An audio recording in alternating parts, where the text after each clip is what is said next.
আসসালামু আলাইকুম রহমতুল্লাহ। আপনারা সামনে যে বাড়িটি দেখতে পাচ্ছেন, এই বাড়িটি পাহাড়ের উপরে বানানো হয়েছে। এর চারপাশে যা দেখতে পাচ্ছেন, এই সামনে একটি বাড়ি আছে, ওই বাড়িটিও পাহাড়ের উপরে বানানো হয়েছে, অনেক সুন্দর।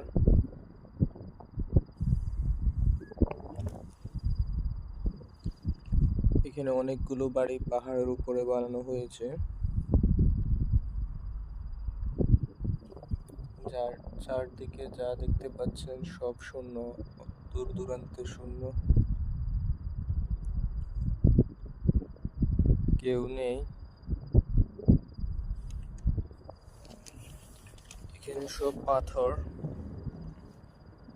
এই সামনে দেখতে পাচ্ছেন শহর, জেদ্দা শহর, সৌদি আরবের জেদ্দা শহর। অনেক সুন্দর বাতাস, আলহামদুলিল্লাহ। আসসালামু আলাইকুম রহমতুল্লাহ।